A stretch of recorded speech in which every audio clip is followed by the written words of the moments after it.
जनाब डॉक्टर तौसीफ आलम साहब, हमारे पुराने साथी नसीम आलम साहब जिला सदर किशनगंज, मुश्ताक शमसी साहब, शमीम अख्तर साहब, अलहाज सलीम साहब, शहरुल आलम साहब, मुखिया सफदर आलम साहब, मुखिया तौफीक आलम साहब, हाफिज नईमुद्दीन साहब, मोहतरमा सैयदा फलक साहिबा जो हैदराबाद से तशरीफ लाई हैं, जनाब इस्माइल अशरफी साहब, सैयद मजाजुल हक साहब, मिराज आलम साहब, अब्दुल हन्नान साहब, मोहम्मद शम्स गौरी साहब, मोहम्मद लईद साहब, सैयद हसन अहमद साहब और जनाब माजिद हुसैन साहब जो मजलिस इत्तेहादुल मुस्लिमीन के बहादुरगंज के इंचार्ज भी हैं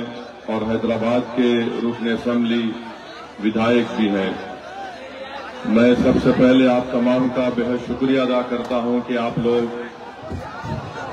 इतनी बड़ी तादाद में यहां पर जनाब तौसीफ आलम साहब के इस इंतखाबी जलसे को कामयाब करने के सिलसिले में आप यहाँ तशरीफ लाए। मैं दिल की गहराइयों से हमारी इज्जतदार माँ और बहनों का भी शुक्रिया अदा करता हूँ जो एक बड़ी कसीर तादाद में आज यहाँ पर आई हैं। मैं उनका भी शुक्रिया अदा करता हूँ। मेरे अजीज दोस्तों और बुजुर्गों, आप जानते हैं कि पिछले 20 साल से बिहार की जनता ने नीतीश कुमार को मुख्यमंत्री बनने का मौका दिया। इस 20 साल में 2 मरतबा नीतीश कुमार अपनी पार्टी में कभी बीजेपी को साथ रखा तो कभी राजद को साथ रखकर तेजस्वी यादव को 2 मरतबा उप मुख्यमंत्री बनाया। और आप जानते हैं कि मजलिस 11 साल पहले जब यहां पर बिहार की सरजमीन पर आई तो हमने इस बात का आपसे वादा किया था कि हम बिहार के साथ हमारी सबसे बड़ी लड़ाई होगी, सीमांचल की जनता के इंसाफ की लड़ाई हम लड़ेंगे। आज 11 साल का एक लंबा सफर हमने तय किया।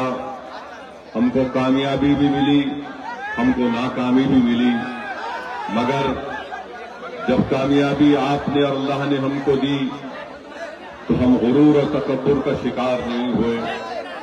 जब हमको नाकामी मिली तो हम आपको छोड़कर नहीं गए, बल्कि हम आज भी असदुद्दीन ओवैसी आपके दरमियान में खड़े होकर पूरी जिम्मेदारी के साथ हमारे बुजुर्गों को, हमारे गयूर नौजवानों को, हमारी माँ और बहनों को इस बात का आश्वासन देता है, वादा करता है कि अल्लाह जब तक असदुद्दीन ओवैसी को जिंदा रखेगा मैं सीमांचल के इंसाफ की लड़ाई को जारी रखूंगा।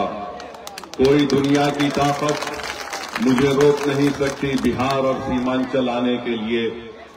आपको ये बात बताना जरूरी समझता हूं कि बीजेपी हो, राजद हो या कांग्रेस हो या लोजपा हो, इन सब का एक ही बात इनको कहना है कि ओवैसी यहां क्यों आता है।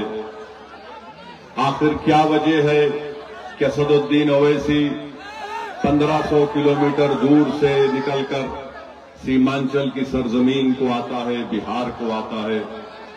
मैं उन तमाम पार्टीज को बताना चाहता हूं, चाहे वो भाजपा हो, जेडीयू हो, कांग्रेस हो, राजद हो या एलजेपी हो, आप जानते हैं, छोड़ दीजिए, छोड़ दो भाई, ओ भाई साहब, 6 फुट 3 इंच का आदमी खड़ा है, देखो ना।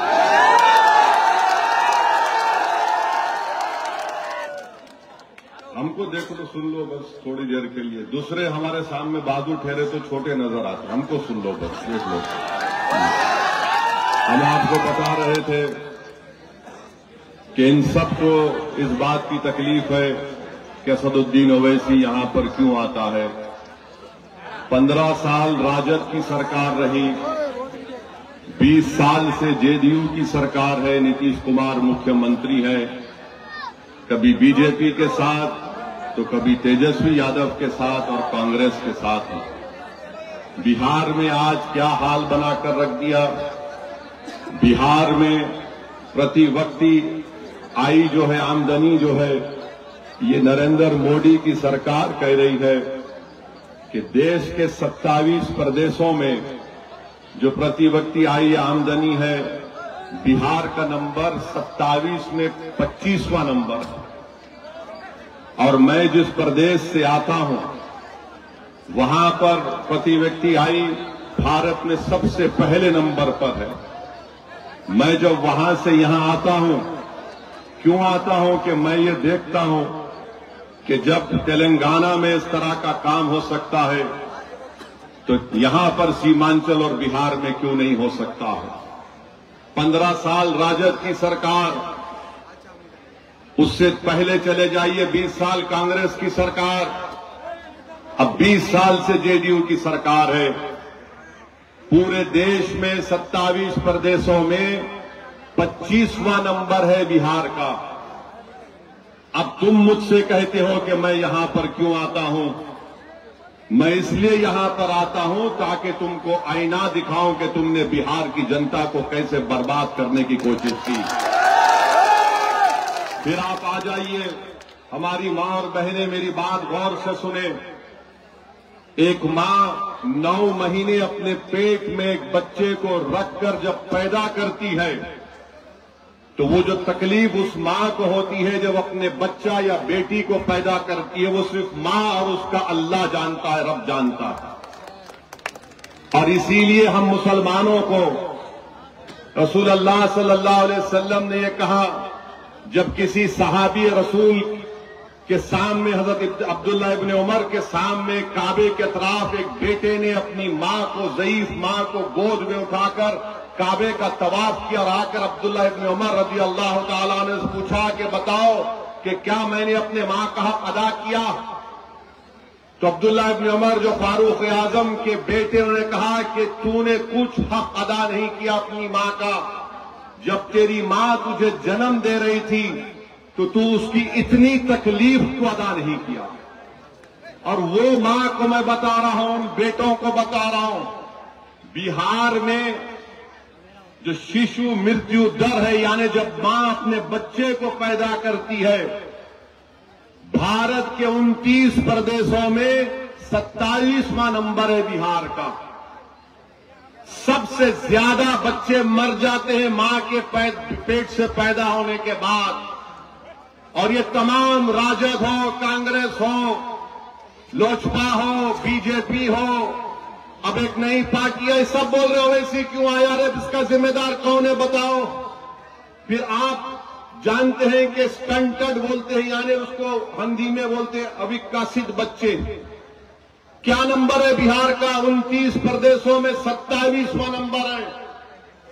जो बच्चे बोलते हैं अंग्रेजी में वेस्टेड, बर्बाद बच्चे, बिहार का नंबर कितना? 29 में 27। कितने बच्चे जिनका वजन कम होता है, कि उसमें नंबर क्या है बिहार का? 29 में 27। 20 साल कांग्रेस की हुकूमत, 15 साल राजद लालू परिवार की हुकूमत, 20 साल नीतीश कुमार बीजेपी तेजस्वी की हुकूमत। और ये आंकड़े हैं मां और बहनों, जब आप 11 तारीख वोट डालने जाएंगे, आप जानते हैं कि बच्चे को अपने पेट में रखना, उसको पैदा करना, उस मां से पूछो जिसने 9 महीने पेट में अपने बच्चे को रख के पैदा किया, तो मालूम हुआ कि 4 दिन या 15 दिन के बाद उसका बेटा या बेटी मर गई। ये हाल बिहार का करके रख दिया गया। अब आप आ जाइए, स्कूल में कितने बच्चे हैं बिहार के? पहली क्लास से 8वीं जमात में क्या नंबर है बिहार का? 28 प्रदेशों में 24वां नंबर है बिहार का। और देश के प्रधानमंत्री नरेंद्र मोदी आकर लंबी लंबी फेंकते हैं कि भाइयों बहनों हम सुनहरा बिहार बना देंगे। तेजस्वी कहते हैं कि नया बिहार बनाएंगे। अरे 28 में 24वां नंबर बिहार का है। जो बच्चे स्कूल में फर्स्ट क्लास से 8वीं क्लास में जाते हैं, कितने बच्चे स्कूल छोड़ देते हैं बिहार में? उनका नंबर क्या है? 28 में 24, वह नंबर है बिहार का। अटेंडेंस कितने बच्चे स्कूल को जाते 6 और 13 साल में, बिहार का नंबर 17 है 27 में से। कितने बच्चे स्कूल को जाते हैं 18 और 23 साल में, सबसे कम बिहार का। और ये तमाम के तमाम हमको ही गाली देते हो, ऐसी क्यों आता है, ये आता है। अब आप ये बताइए, आपको जानकर तकलीफ होगी कि बिहार में सिर्फ 9% घर में पानी की पाइपलाइन से पानी आता है। 20 साल कांग्रेस की सरकार, 15 साल लालू परिवार की सरकार, 20 साल नीतीश कुमार तेजस्वी मोदी की सरकार, और आप हमको गाली देते हैं तुम सिर्फ 9% घर में पानी का लाइन लेकर गए और बड़ा दावा करते नल जल।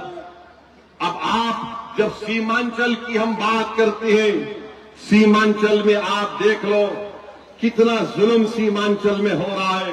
हमारी मां और बहनों, सीमांचल में सबसे ज्यादा शिशु मृत्यु दर, जो बच्चा अपनी मां की कोख से पैदा होता है, सबसे ज्यादा मौत मुस्लिम और खवातीन के बच्चों की होती है। अब आप मुझसे कहते हैं ये क्यों होता है? आप जानिए, सबसे ज्यादा बिहार में गांव में जो मां अपने बच्चे को या बेटी को पैदा करती है, सबसे ज्यादा 90% मुस्लिम हमारी बेटियां अपने घर में पैदा करती हैं। क्यों पैदा करती हैं? क्योंकि जिन जिन ने राज किया बिहार पर, वो अस्पताल नहीं बना सके। मेरे भाई, ताली मारने के लिए नहीं, सोचने के लिए है। और फिर बिहार के गवर्नमेंट का डेटा है कि गरीबी रेखा के दर से बिहार में मुसलमान 50% गांव में गरीबी रेखा के नीचे जिंदगी गुजारते हैं, शहर में 44% गुजारते हैं। ये किशनगंज का जिला है, यहां पर खवानगी का तनासुब खाली 55% है। 55% किशनगंज में है। और बच्चे जिसको मैंने अभी आपके सामने रखा, किशनगंज जिले में जिसको कहते अविकसित बच्चे, कितने हैं किशनगंज में? जिला में 50%। गरीबी कितना है किशनगंज जिला में? 44%। और कितना इलाका इस किशनगंज का जो सैलाब आता है, कटाव होता है, 55% इलाका जिले का सैलाब आता है। और ये सब के सब हमको गाली देते हैं। अबे यार, तुम लोग इतने साल हुकूमत करे, 20 साल कांग्रेस ने किया, 15 साल लालू परिवार ने किया, 20 साल नीतीश कुमार, नरेंद्र मोदी, तेजस्वी यादव ने किया, और तुम हमको बोल रहे हो। मैं तुम्हारे मुंह पर ये फेंक रहा हूं, अगर गीरत है तो तुम बहादुरगंज या सीमांचल में वोट मांगने मत आओ। तुम लोग, तुमने धोखा दिया इस जनता को, तुमने धोखा दिया इस जनता को। और आज हमको बोलते हैं कि क्यों आ रहे हैं? इसलिए आ रहे हैं ये नाइंसाफी को खत्म करने के लिए। हम कब तक तुमको वोट डालकर हमारे माँ जो बच्चे पैदा करते हैं उनकी खबरों पर तुम अपने इक़्तिदार के महल तामीर करोगे? हमारा बच्चा बेटी स्कूल को नहीं जाता, उनका मुस्तकबिल बर्बाद हो गया। अब अगर तुम्हारी औलाद का बेटा मुख्यमंत्री बनेगा, ये नहीं हो सकता है भाई। ये लड़ाई बराबरी की है, ये लड़ाई सम्मान की लड़ाई मजलिस इत्तेहादुल मुस्लिमीन लड़ रही है। सीमांचल के इंसाफ की लड़ाई मजलिस इत्तेहादुल मुस्लिमीन लड़ रही है। ये बात बताने के लिए असदुद्दीन ओवैसी आज आपके दरमियान में आया है। और हम आपसे वादा करके जा रहे हैं कि इंशाअल्लाह ताला, अब आप देखिए, सीमांचल की हम बात कर रहे थे ना, आपने नरेंद्र मोदी को सत्ता दी, 3 मर्तबा प्रधानमंत्री बनाया, नीतीश कुमार को सत्ता दी, 20 साल मुख्यमंत्री, आपने लालू परिवार को सत्ता दी, 15 साल मुख्यमंत्री, 20 साल में 2 मर्तबा तेजस्वी मुख्यमंत्री। अब बताओ सीमांचल में क्या किया? सीमांचल में क्या किया और पटना में क्या किया? आप देख लो, पटना में एम्स है, पटना में IIT है, NIT है, NIFT है, NLU है, PMCH है, NMCH है। राजगीर और गया में IIM है, सेंट्रल यूनिवर्सिटी है, नालंदा यूनिवर्सिटी है, बिहार पुलिस अकादमी है। और सीमांचल में क्या है? एक किशनगंज में अलीगढ़ मुस्लिम यूनिवर्सिटी का टीन और एस्बेस्टस के शेड पर चलने वाला एक सेंटर है। यानी जो कुछ होगा उधर होगा। और पटना से सीमांचल की दूरी 300 किलोमीटर की है। ऐ दिल्ली और पटना में बैठने वालों, इख्तिदार पर बैठकर सीमांचल की जनता से जुल्म करने वालों, तुम इतना सब बना दिए पटना और राजगीर में, तो सीमांचल ये इंसानों की बस्ती है। यहाँ पर हिंदू भी है, मुसलमान भी है, दलित भी है, सब है यहाँ पर। आखिर क्यों तुमको सीमांचल से इतनी नफरत है? बताओ क्यों तुमको नफरत है? इतना सब तुमने बना दिया। क्या क्या बना दिया तुमने पटना में? मोदी को 3 मरतबा प्रधानमंत्री बनाया तो मोदी का दिल अटका हुआ रहता अहमदाबाद में। लालू परिवार को मुख्यमंत्री बनाया तो उनका दिल अटका हुआ है एक ही बेटे में। नीतीश कुमार को मुख्यमंत्री बनाया तो उनका दिल अटका हुआ है राजगीर में। अब बताइए क्या होगा सीमांचल का फिर? और फिर बीजेपी क्या बोलती है? सीमांचल में घुस बैठी है, सीमांचल में घुस बैठी है। हमारे शेरशाहवादी भाइयों को कहते हैं, वो उनका एक मिनिस्टर आकर कहा बढ़िया बढ़िया लोगों को घुसपैठी कह दिया। नरेंद्र मोदी की सरकार के मंत्री शेरशाहवादी बढ़िया जबान बोलते हैं मगर बढ़िया इंसान भी है वो। तुम इस तरह की इल्जाम सीमांचल की जनता पर नहीं लगा सकते। घुसपैठी, अरे घुसपैठी आ रहा तो मैं गृह मंत्री हूं देश का, या तौसीफ पालन प्रधानमंत्री है देश का। तुम्हारी नाक के नीचे अगर कोई आ रहा है तो तुमको इस्तीफा देना पड़ेगा। तुम सीमांचल की जनता पर इस तरह का इल्जाम नहीं लगा सकते। तुम सीमांचल में क्यों नहीं काम करवाया बताओ? इतना सब तुमने पटना राजगीर में खोल दिया, सीमांचल में क्या खोला? तो बोलेंगे एयरपोर्ट खोला। अबे वो लड़ के खोलना पड़ा। अब हमारे भाषण के बाद लोग बोलेंगे वैसे तू क्या करेगा? मेरे भाई मैं तुमको कह रहा हूं सीमांचल चांद पर नहीं है, सीमांचल बिहार में है। और हम ये करना चाहते हैं कि सीमांचल में एक फास्ट ट्रैक एक ट्रेन चले दिल्ली सीमांचल से। किसको नहीं आ रहा आवाज? हमारी आवाज नहीं आ रही? अच्छा फोन पे नहीं आ रही? ना कोई फोन नहीं लगेगा, सिर्फ कनेक्शन ओवैसी से पैदा हो गया। कोई फोन नहीं, अब कोई लगा खाली हमारी आवाज चलेगी। तो ट्रेन चलना चाहिए दिल्ली सीमांचल, एक रेल लिंक चाहिए। और दिल्ली पटना किशनगंज अरारिया वंदे भारत चलना चाहिए। अच्छा फैक्ट्री क्यों नहीं लगती? हम ये मुतालबा करेंगे, हम करवाएंगे NH-31 NH-57 पे फैक्ट्री लगे और लगाएंगे इंशाअल्लाह ताला।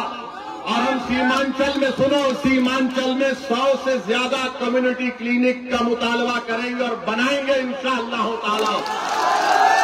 जहां पर डॉक्टर दवा नहीं है इंतजाम करेंगे, सरकार में आएंगे, सरकार को दबाएंगे, इलाज करेंगे सरकार का, ताकि सीमांचल की जो गरीबी का खात्मा हो सके इंशाअल्लाह ताला।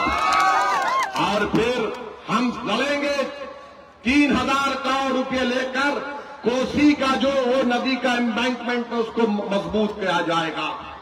कम्युनिक आजकल फोन में ऐप मालूम ना, उस ऐप के जरिए से अगर सैलाब आ रहा तो इत्तला देने का इंतजाम मजलिस करवाएगी।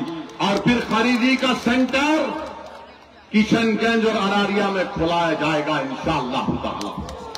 ये छोटा प्लान है हमारा सीमांचल का। अब आ जाइए किशनगंज का, वरना प्रोफेसर साहब बोलेंगे ये बहादुरगंज के बारे में नहीं बताया।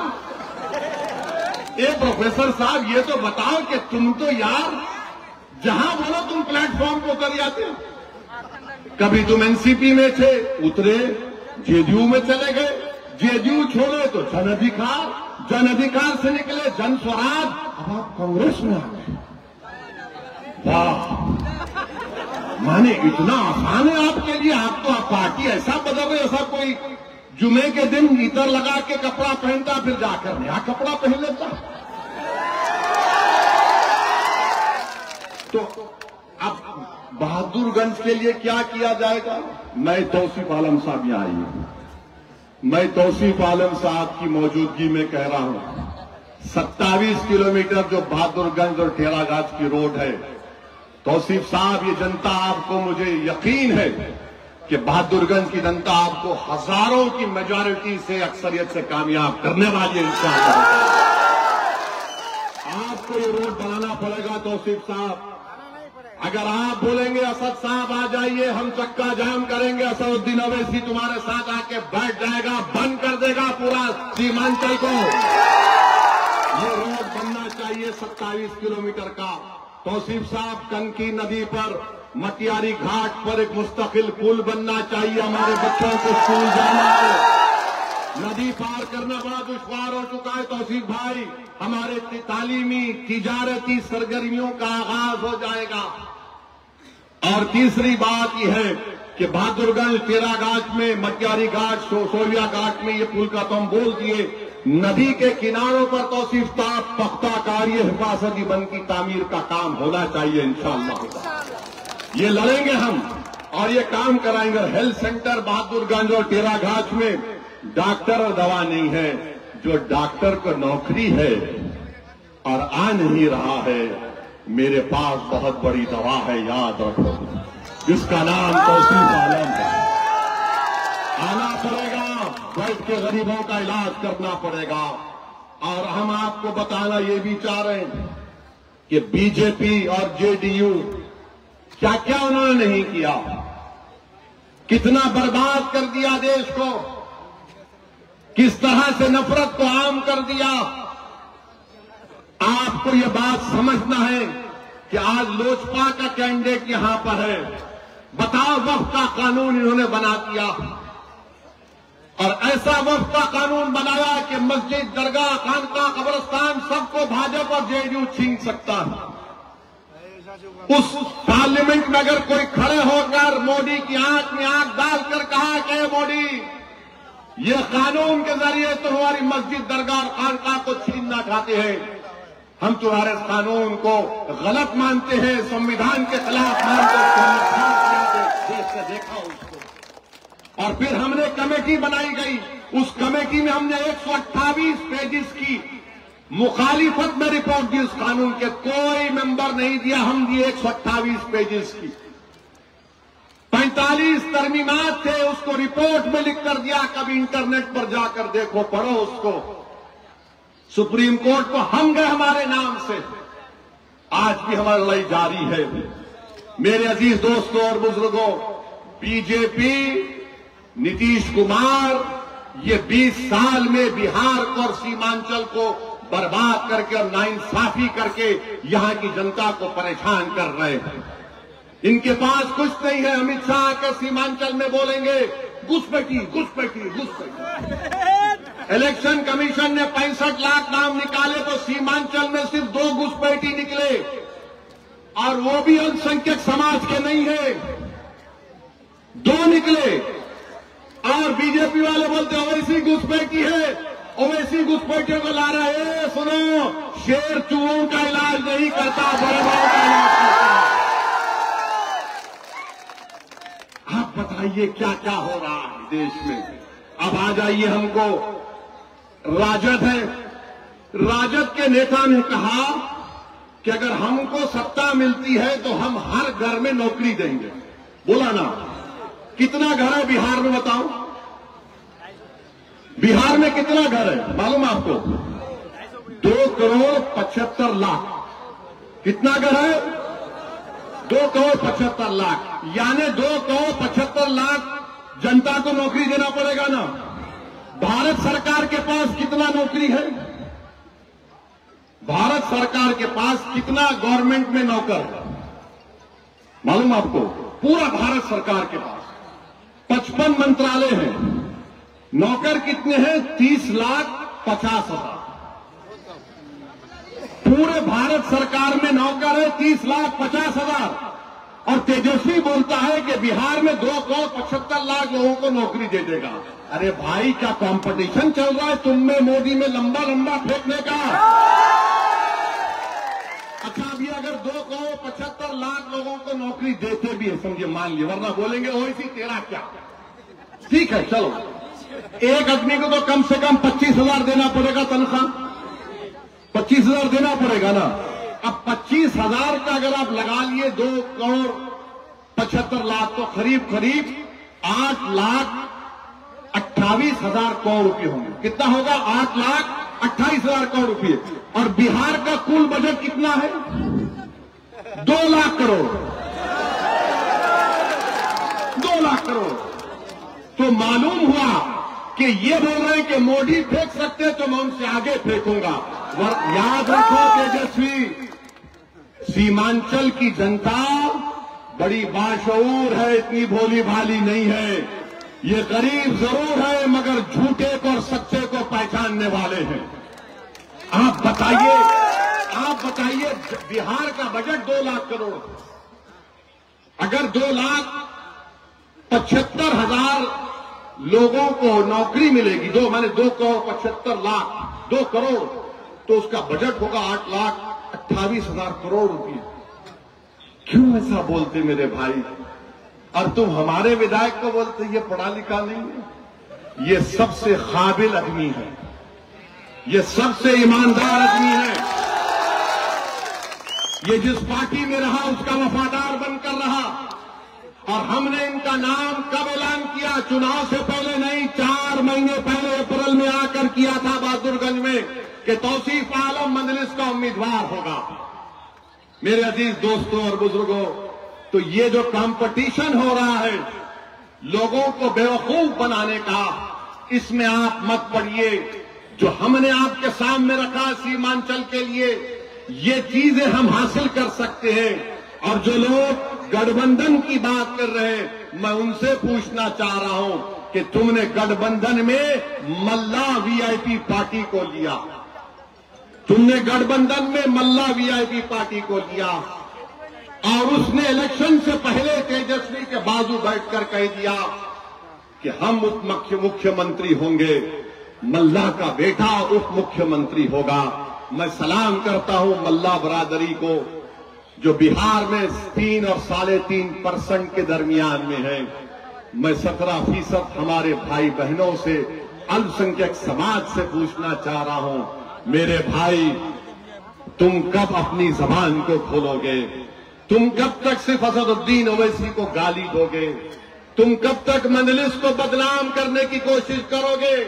याद रखो, मजलिस सीमांचल के घर घर में पहुंच चुकी है। मजलिस सीमांचल के नौजवानों, बुजुर्गों के और मां और बहनों की दुआओं में शामिल हो चुकी है। तुम्हारी गाली और तुम्हारी झूठ से फर्क पड़ने वाला नहीं है। इस सरजमीन पर इनकलाब लिखा जा चुका है और इनकलाब आएगा इंशाअल्लाह ताला। तुमने मजलूमों को दबाया, अब वही गरीब का बच्चा खड़ा होकर इंशाअल्लाह ताला क़यादत करेगा। मैं बहादुरगंज तेरागाछ में खड़े होकर कह रहा हूं, क्या तुमको तौसीफ आलम के बाप का नाम मालूम है? क्या तुमको तौसीफ आलम के वालिद का नाम मालूम है? अब मैं तुमसे कह रहा हूं, जब एक मल्ला का बेटा उप मुख्यमंत्री बन सकता है तो क्या जमशेद आलम का बेटा मुख्यमंत्री नहीं बन सकता? क्या आदम का बेटा मुख्यमंत्री नहीं बन सकता? क्या मोहम्मद का बेटा मुख्यमंत्री नहीं बन सकता? क्या अबू बकर का बेटा, उस्मान का बेटा, उमर का बेटा, अली का बेटा मुख्यमंत्री नहीं बन सकता? क्या फातिमा का बेटा मुख्यमंत्री नहीं बन सकता? बन सकता है, मगर शर्त यह है कि आपको इत्तेहाद को मजबूत करना पड़ेगा।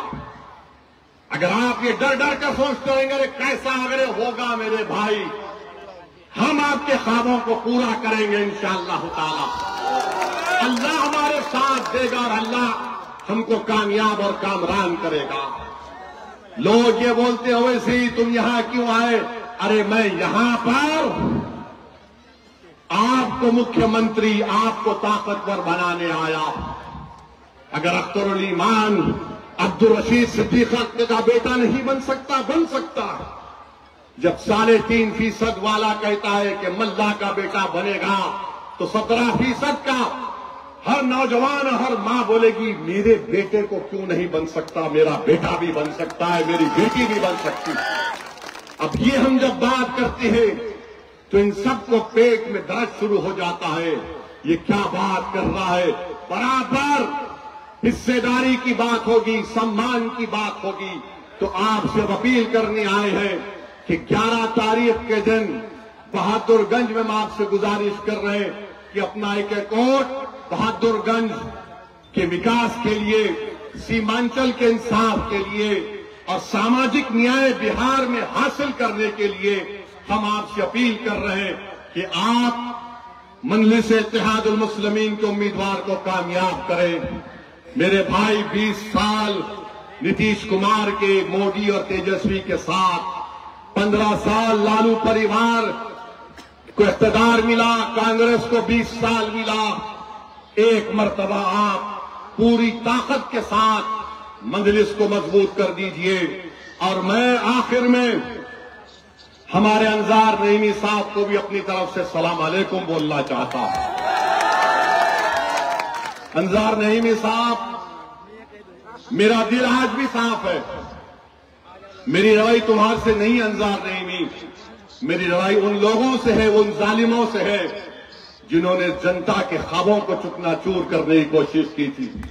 मेरी लड़ाई तुम्हारे से नहीं अंजार नईमी, मेरी लड़ाई उन जालिमों से है जिनके दिल फरेब झूठी बातों को तुमने तस्लीम कर लिया। मैं हमेशा लड़ता रहूंगा जालिमों से। मैं इख्तिदार की कुर्सियों पर बैठने वालों से पंजा आजमाई करता रहा और करता रहूंगा इंशाअल्लाह ताला। और याद रखो, मैं ताकत को देखकर डरता नहीं, बल्कि ताकत को देखकर कहता हूं कि अल्लाह की ताकत सब पे गालिब होने वाली और उस पर भरोसा करके मुकाबला करता हूं। तो